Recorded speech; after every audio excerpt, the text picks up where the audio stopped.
Welcome to Wealth and Means. Advice dressed up like hard work. Each week, we explore ideas that help you pause, reflect, and think more deeply about the opportunities all around you. It's the perfect mix. A little information, a few stats, some real world insights, and just enough deep talk to make you feel smarter before your second cup of coffee. Today's episode is loaded. We've got what you didn't see in the news, your 5-minute jumpstart and wake up ready, a knowledge bomb you might find interesting, a fresh round of Humor Me, a spirited showdown in the greater debate, and we'll wrap it all up with a brand new Invent Again. A quick thank you to our sponsor, Nost Moments at nostmoments.io. Share your most precious memories. Share the Nost Moments.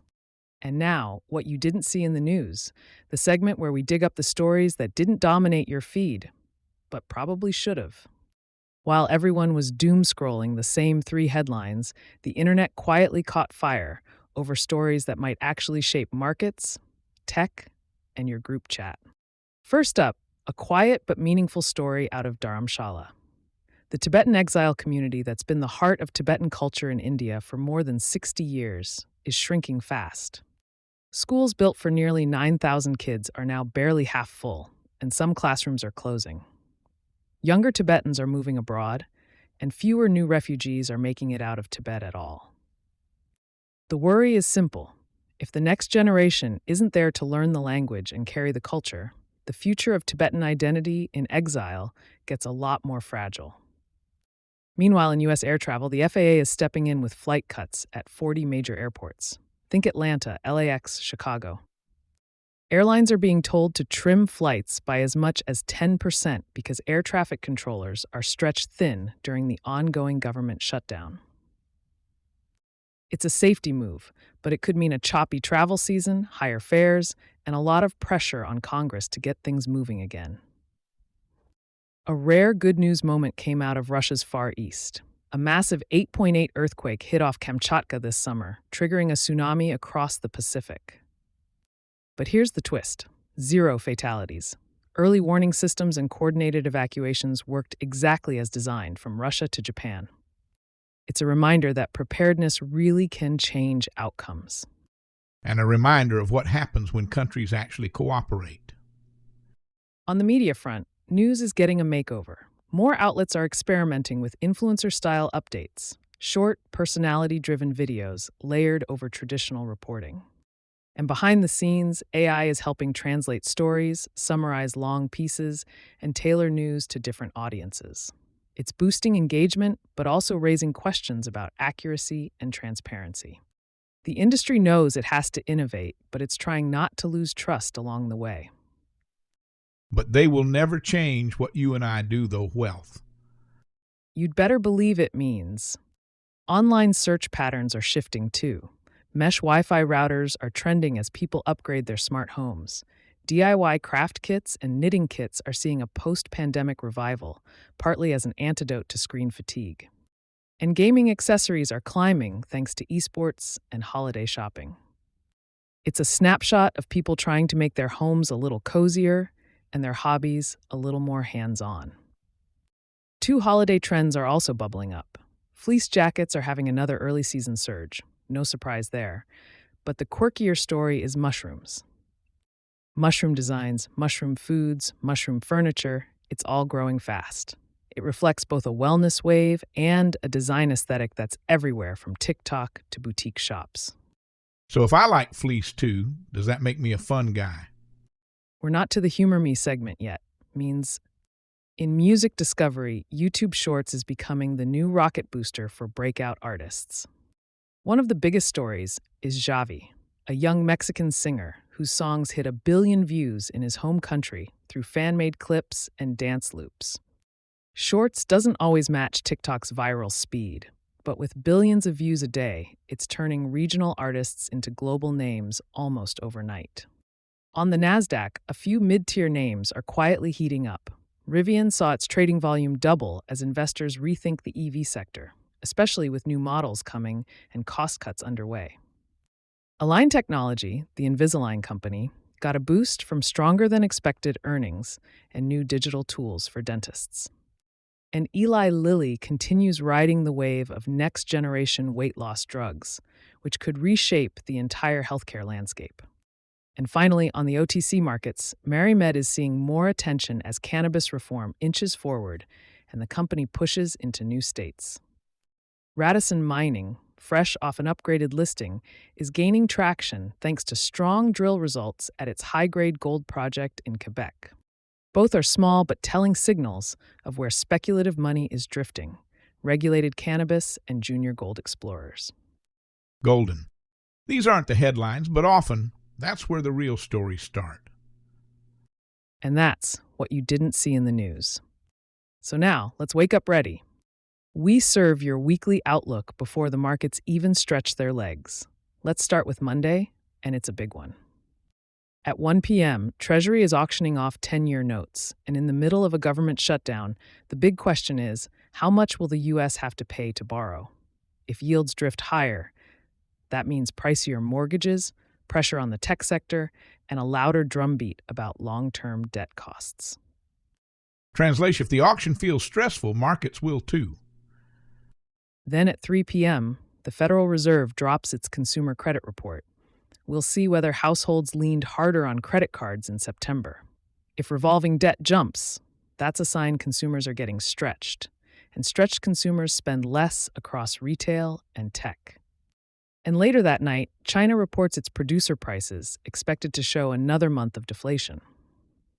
The key question is global manufacturing still in a funk? If China keeps exporting weakness, metals demand could soften and hit U.S. miners right in the earnings. On Tuesday, we wake up to the Small Business Optimism Index at 6 a.m. Small businesses are basically the economy's nervous system, and the survey will answer, are owners feeling the tariff pinch yet? A drop here could stoke recession chatter and ding small-cap stocks. At 8:30 a.m., we get core CPI, the inflation number the Fed actually cares about. If prices run hotter than the expected 0.2%, rate cut hopes get kicked down the road, the dollar strengthens, and growth stocks feel the squeeze. In other words, inflation still holds the steering wheel. After the bell, Cisco and Disney report earnings. Cisco will tell us whether spending on networking and AI hardware is slowing, and Disney will show if its streaming business can actually turn a profit or if subscriber losses keep dragging media stocks down. Midweek brings energy and the Fed. At 10:30 a.m., the EIA releases petroleum inventories. The question, are we swimming in crude or draining barrels?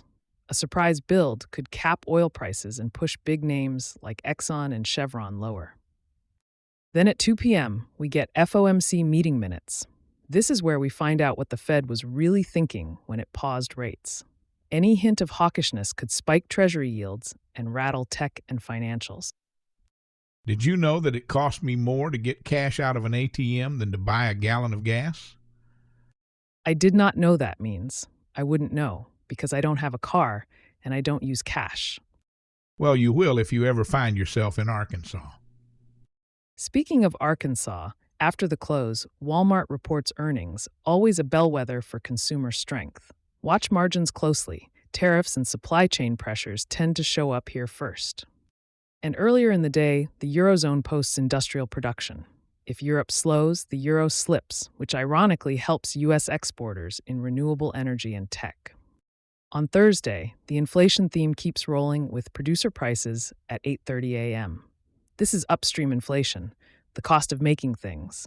If services stay sticky, investors might start whispering about renewed rate hikes. At the same time, we get jobless claims, which have been creeping up during the shutdown. A spike here would signal a cooling labor market and maybe even pull back hiring plans in finance and tech. Bad for your next bonus, great for the Fed's stress levels. After hours, Beyond Meat reports, it's been a tough road for plant-based food. Weak demand would highlight bigger questions about the future of alt protein and ag tech. And early that morning, the IEA's World Energy Outlook drops, basically the global scorecard for oil, gas, and renewables. If they revise demand lower, clean tech names like First Solar could get a lift. We wrap up the week on Friday with the University of Michigan's Consumer Sentiment Report at 10 a.m. This one tells us whether Americans feel okay opening their wallets. If sentiment plunges, expect retailers and even EV makers to take a hit. At 10:30 a.m., we check natural gas storage. Winter is coming, and if injections disappoint, nat gas prices could jump, giving producers like EQT a tailwind. After the bell, Plug Power reports earnings, a big name in hydrogen. Investors want to know, are orders picking up, or are subsidy delays still holding the sector back? Weak guidance could highlight how fragile clean energy economics still are. And finally, China releases fixed asset investment.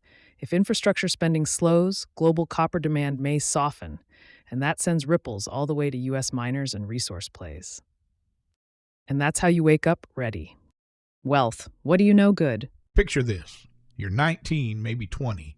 You've got a backpack full of half-charged devices, a sleep schedule held together with duct tape, and now, tucked between your student ID and a punch card for the burrito place, your very first credit card. That tiny rectangle feels harmless, like a library card for grown-up money. But let me tell you something, that card is a power tool. It can build a foundation for your financial life or shave off a few fingers if you handle it blindfolded. And the secret that nobody bothers to explain at orientation?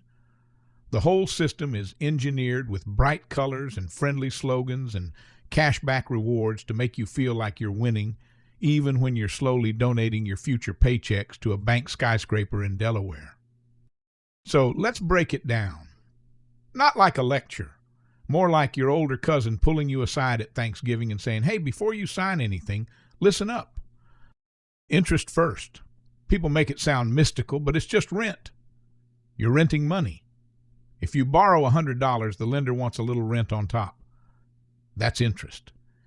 And on most student cards these days, the rent is sky high, 18%, 24%, even 30% if your credit file is thinner than a dorm mattress. But here's the golden rule, the one I want you to tattoo into your frontal lobe. Interest only exists if you don't pay the bill in full. Pay your entire statement balance every month, and your interest rate might as well be a decorative sticker. It doesn't apply. The banks don't tell you that loudly because it ruins the plot. Treat your credit card like a turbocharged debit card. Spend money you already have, not money future you hopes to have. Keep that promise and things get fun. Break it and welcome to compound interest purgatory. Now, rewards, cash back, points, miles. The commercials make it sound like the bank is waving pom-poms every time you buy a smoothie. 5% back on groceries, trips to Cancun, free streaming. Wonderful, as long as you're part of the group the banks call transactors. Those are the folks who pay in full. They're basically getting little rebates funded by the people carrying balances. Because don't let the glitter fool you. Rewards don't reduce your interest. They don't save you from fees. They're sugar sprinkled on top of a system that expects most users to slip just enough to generate billions in interest every year. Here's what the banks hope you never compare. Say you spend $1,000 this month. At 1.5% cash back, you get $15.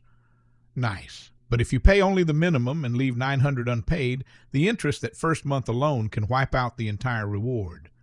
Next month, interest grows again, and suddenly your reward strategy looks like a leaky canoe. Meanwhile, the bank is collecting fees from the store every time you swipe.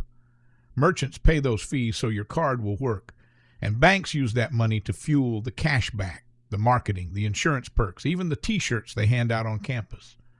Responsible users get the cookies. Revolvers bake the cookies. And the psychology, that's where it gets sneaky. Research shows we spend way more on plastic than on cash. Something about the swipe feels like it's happening in a parallel universe. You toss in a bit of dopamine from earning points, and suddenly a $50 bar tab feels like 48. But carry it past the due date and it mutates into 65. College life makes this even trickier. Uneven paychecks, social pressure, random expenses, and the ever-tempting sign-up bonuses that whisper free money while hiding a 29% APR behind their back. So here's the cheat code, 7 quick principles that turn you from novice to natural. Set autopay to the full balance the moment the card arrives. Keep your balance under 30% of your limit, while the Bureau snapshots your account each month. Never carry a balance, not once. Treat cashback as a bonus, not a budgeting line. If money's tight, pause the swipes until you catch up. Watch your transactions weekly, and after 6 to 12 months of clean use, upgrade the card or ask for a higher limit to boost your score. Because here's the real prize. A well-managed card unlocks things you can't see yet. A credit score that drops loan rates, protection against fraud, better apartment applications, more negotiating power when you need it. These are adult life upgrades disguised as a piece of plastic you keep next to a Chipotle receipt. Botch it and you graduate with $1,000 to $3,000 of high-interest debt and a bruise on your credit report that takes years to heal. Master it, and by 22, you could be holding a 750 credit score, paying zero interest, and making the card work for you instead of the other way around. Nobody teaches this in Econ 101, but this is the game, and once you know the rules, it stops being a trap and starts being a tool. Play smarter than the house. Your future self will thank you from whatever cool apartment, car, or job that good credit helped unlock. Knowledge bomb dropped. Wealth, I think it is your turn. Of course. Can't you tell I'm listening with interest?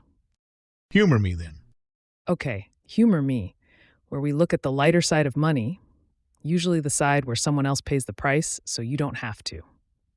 Let's start with a spring break classic. Miami, 2019.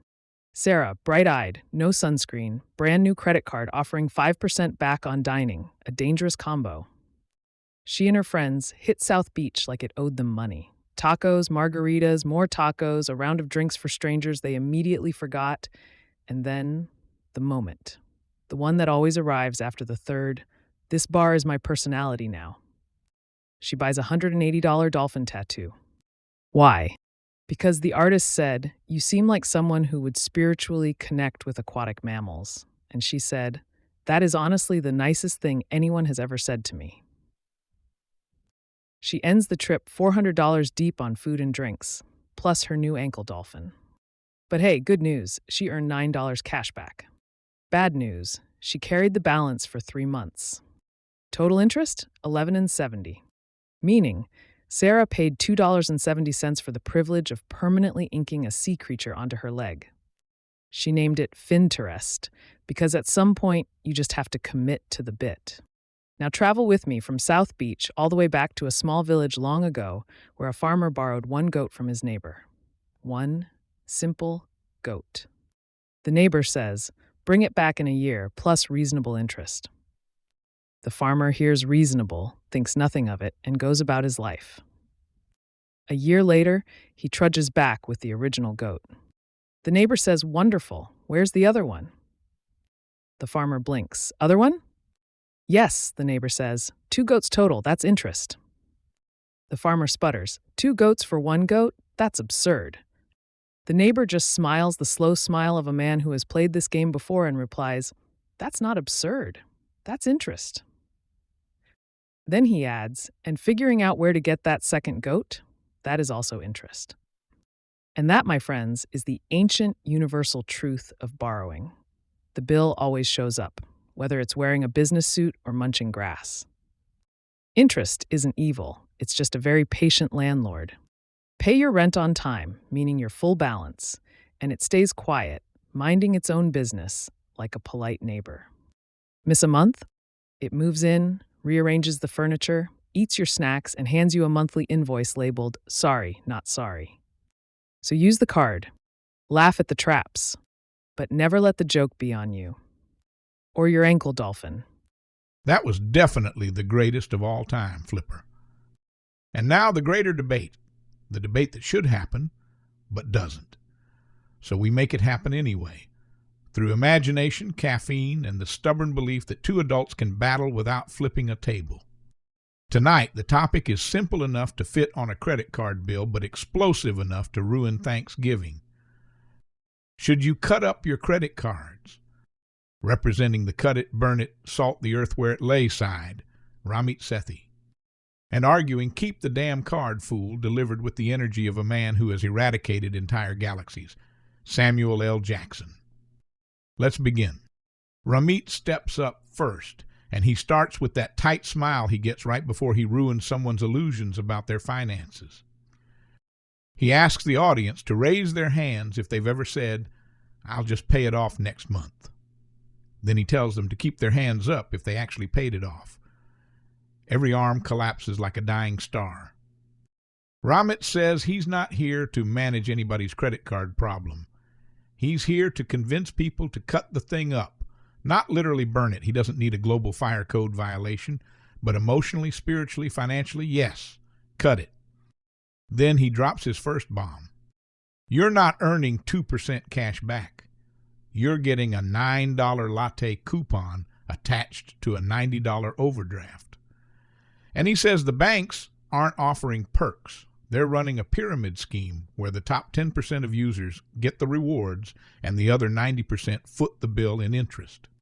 He cites the numbers: average rewards, $180 a year.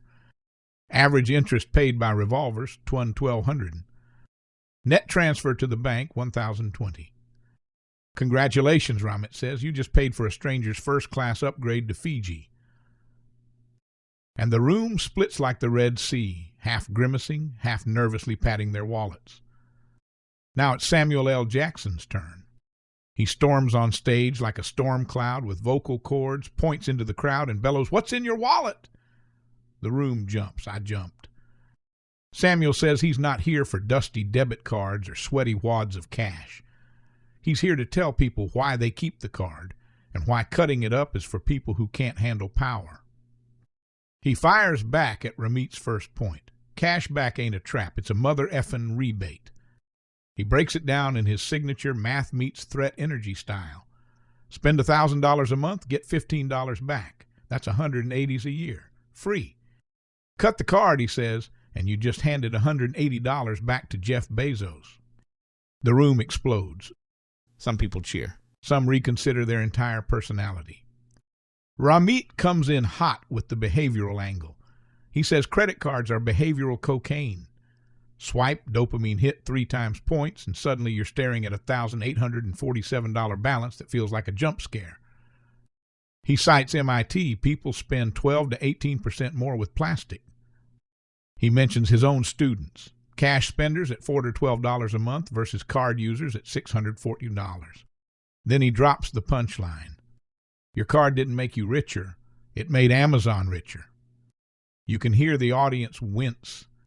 Samuel steps forward with a different flavor of heat. He says debit card fraud is like having your bank account disappear behind a magic curtain.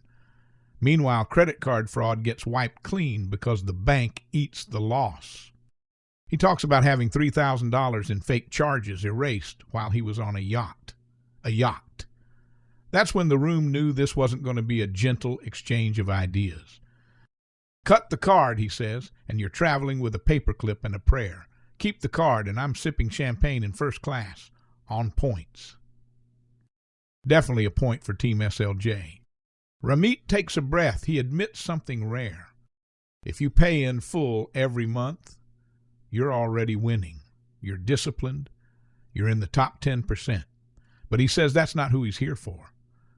He's here for the folks who swear they'll pay it off next month and don't, for the ones being outgunned by entire teams of behavioral scientists working at banks. Then Samuel does something I didn't expect. He agrees, kind of.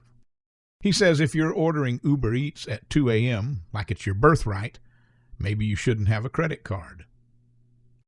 But he says discipline isn't the card's job. It's yours. He compares it to a chainsaw, not evil, just dangerous in stupid hands. There's some knowing laughter, nervous laughter. People are starting to realize which camp they belong to. Ramit wraps it up by telling everyone to go home, find every credit card in their wallet, and cut it, physically, emotionally, energetically. One less temptation, one less bill, one step closer to actually being rich, not just looking rich on Instagram. He hands out pre-cut I quit cards for the audience to throw like confetti. Half the room celebrates. The other half grips their wallets like priceless artifacts. Then Samuel raises his Capital One card and his lightsaber at the same time, like a financial Jedi Knight who has definitely yelled at someone in a boardroom. He says, this ain't just plastic. It's leverage, it's protection, it's free money if you're not a damn fool. He ends with, keep the card, pay it off, and tell the haters what's in your wallet, nothing, because you cut up your future. And he walks off stage, card spinning like a throwing star. The audience, half terrified, half applying for a Quicksilver card. Capital One stock spontaneously rises 3%. And that, folks, is the greater debate. Two pros, two philosophies, two knockout blows each. Which truth wins? That depends on who you are when the bill comes due. Well done, Means. So now, imagine a young biochemist stepping off a ship in 1947 with three things in his pocket: a PhD, a plane ticket he could barely afford, and a problem that almost nobody in medicine was thinking about. Alejandro Zaffaroni wasn't chasing a new molecule or dreaming up a miracle drug. He was chasing something far more annoying, far more universal, and if you've ever forgotten to take your meds, far more personal. He wanted to fix the way medicine got into the body in the first place. He wanted to invent again. Because in the middle of all the breakthroughs of 20th century pharma, he noticed something simple and staggering. We were still swallowing pills like it was the 1800s. Same peaks, same crashes, same forgotten doses, same side effects.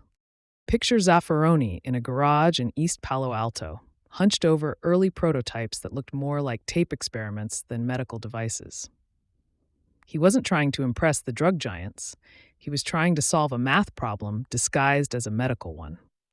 How do you deliver a steady, precise dose of medication without demanding that patients behave like Swiss clocks? And that's the origin story of the invention that changed everything: the transdermal patch. A tiny adhesive square that doesn't look like tech at all, but works like tech in disguise. Layered films, diffusion membranes, adhesive engineering, molecular kinetics. A wearable device before we had the phrase wearable device. Zaffaroni didn't pitch it as a revolution, but it was. Once the FDA approved early patches for motion sickness and angina, the industry realized the ground had shifted. Because a patch did something no pill could. It bypassed the stomach, dodged the liver, and delivered a whisper-steady dose directly into the bloodstream. No peaks, no valleys, no oops, I forgot. For patients with pain, Parkinson's, Alzheimer's, nicotine addiction, or hormonal therapies, this wasn't convenience. It was stability. And stability is health. Now zoom out. The impact here wasn't just clinical. Zaffaroni ended up founding a constellation of companies, Alza, DNAX, Affymetrix, that looked less like a career and more like a blueprint for today's biotech startup engine. He treated drug delivery as an engineering problem, and in doing so, he quietly helped wire Silicon Valley's biotech identity. Alza alone spawned technologies that still echo through drug pipelines today: once-a-day pills, osmotic pumps, early microarrays. If you squint, you can see the lineage. Controlled release becomes personalized release, which becomes algorithmic release. And that takes us to the current moment, where Zaffaroni's original question is being answered in ways he probably imagined but never got to see. We now live in a world of microneedle arrays that slip biologics through the skin with no pain. Smart patches that sense glucose or lactate and adjust dosing. Iontophoretic systems that use microcurrents to push a drug through your skin on command. Vaccine patches marching through late-stage trials, replacing needles with tiny printed spikes that dissolve into your arm. All of these are branches from the same root. If you can control delivery, you can control outcomes. And if you can control outcomes, you change the economics of care. Zaffaroni never claimed to be a visionary. He thought of himself as a craftsman, but every nicotine patch, every estrogen patch, every fentanyl patch, every Alzheimer's patch carries his fingerprints. He didn't win fame for curing disease. He won something rarer. He made treatments work the way they were meant to work. And today, as digital health companies talk about AI-driven dosing and programmable therapeutics, they're basically updating Zaffaroni's thesis for the 21st century. The drug matters, but the delivery system decides its destiny. His garage experiment became a $100 billion plus industry. His patch became a platform. His insight became an era. That's the legacy of Alejandro Zaffaroni. He didn't invent the future of medicine, he made it stick to your skin. And that's it for another episode of Wealth and Means, advice dressed up like hard work. We hope you enjoyed the range, from mushrooms to dolphins and patches to points. Subscribe, rate, and share this episode. It helps more than you think. We do this for you to help you have a better week, a sharper mind, and maybe even a longer attention span. And a special thanks to our sponsor, Nost Moments, because the best investments are still your memories. Until next time, stay curious Stay kind. and keep compounding.